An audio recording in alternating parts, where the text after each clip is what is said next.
Hi class, let us all stand for our prayer. Jess, please lead the prayer. Dear God, bless us in our school today. Help us grow in love and kindness, more like Jesus every day. Amen. Amen. Good morning class, how are you? Wow, that's great. Before we start our discussion for today, let me first discuss the rules and regulation during our discussion. Is that okay with you guys? Okay.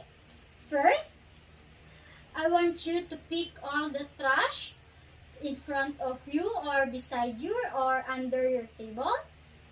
Second, I want you to listen and participate during our discussion. Third, if you have a question or you are confused about our lesson, just ask teacher. Okay. Now, I'm going to check the attendance. Is there anybody absent for today class?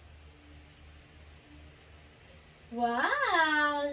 All of you are present for today. That's great. Do you still remember our previous lesson? What is it all about? Anyone? Yes, Jay?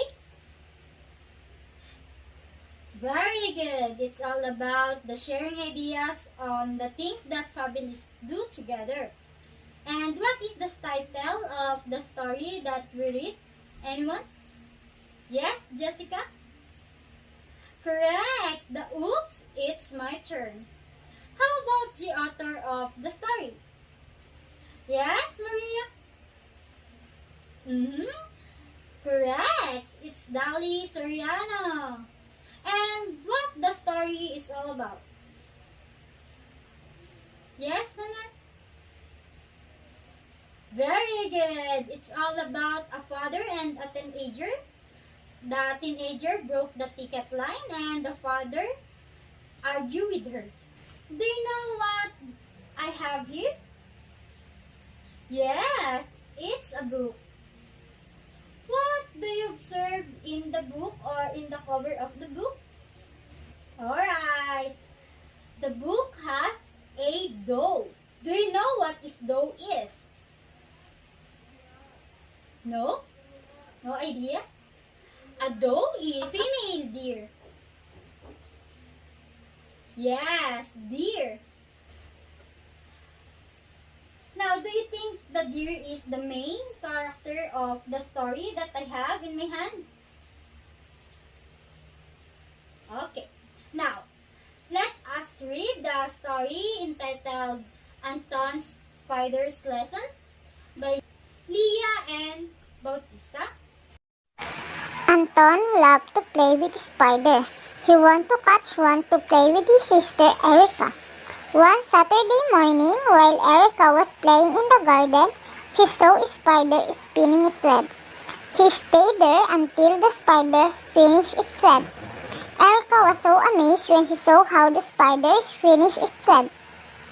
Erica was so amazed when she saw how the spider laid its egg in the spider egg sac. Suddenly, Anton tried to catch the spider. Erica stopped him. Do you know, Kuya, that spiders spend a long time spinning their web? The mother spider made it for her eggs and for her foods. Erica said seriously. They are like our parents. They make our home. Erica added. Anton learned the lesson from the spiders. Now that you understand and read the story, let's answer the thought bubble in a bond paper. This is the thought bubble. And if you are all done, one of you will share the answer to the class. Okay, I will give you 10 minutes to answer the thought bubble. Now that you are all done, any volunteer? Yes, Tom? Very good. Let's give Tom a round of applause. Alright. Set it down. Let us all take your seat. Now, let's go back to the story that we read. Who are the characters that mentioned in the story? Yes, it is Anton, Erica, and the spider. Good job! And where the story happened? It's in the garden. And when the story happened? Saturday morning. Very good. Alright. And what happened? What the big event happened in the story? Good job! Anton tried to catch the spider and Erica stopped him and explained that the spider spent a long time spinning the web and the mother spider made it for her eggs and for her food. Now that you know the story elements of Anton's spider's lesson, I want you to make a thank you card for Lola Mary. This is the story that you will use as your guide. Let's read it. Happy birthday, Mike, greeted Lola Mary. Don't go out on the road yet. You can practice riding on your bike at the backyard, said Lola. Oh, what a wonderful bike. This is the best gift I ever received. Thanks a lot, Lola. And once you're done, you will pass it in front. Is that clear? Alright. Do you have any question? If it's not, let's proceed to identify the character, place, and events in the story that we will read. The park was full of people. Tom looked worried. He looked around from his back. A little girl said, "Are you looking for your wallet, sir? I found this under the chair." "Thank you very much. You are an honest girl," said Tom. And use the graphic organizer as your guide.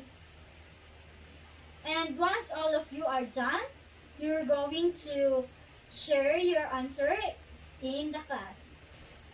And I will give you 10 minutes to answer. Now, anyone who wants to share their answer? Yes, Antonia? Very good. The character of the story is Tom and the little girl. It happened in the park. Well, there's no time that mentioned in the story. The big event that happened in the story is Tom lost her wallet and a little girl found it under the chair. Let's give Antonio a round of applause for sharing her answer. Okay. Now, let us see if you really understand the lesson. What every story has. Yes, it has a character, a place, and an event. What is character? Correct. The character are the people in the story. How about the place? What does it mean? That's right. The place where the story happened. And lastly, what is event? Yes, events are the things that happen in the story. Good job, everyone. Now, let's have an evaluation. Answer the following question within 10 minutes and you will pass your paper once you're done. For your assignment, read the story about the Happy Ant Hill by Pat Nelson and retold by Leia and Bautista. Answer the who, where, when, what in your notebook. Any question regarding our assignment? Okay, if it's not, thank you everyone for participating. Have a nice day. Bye!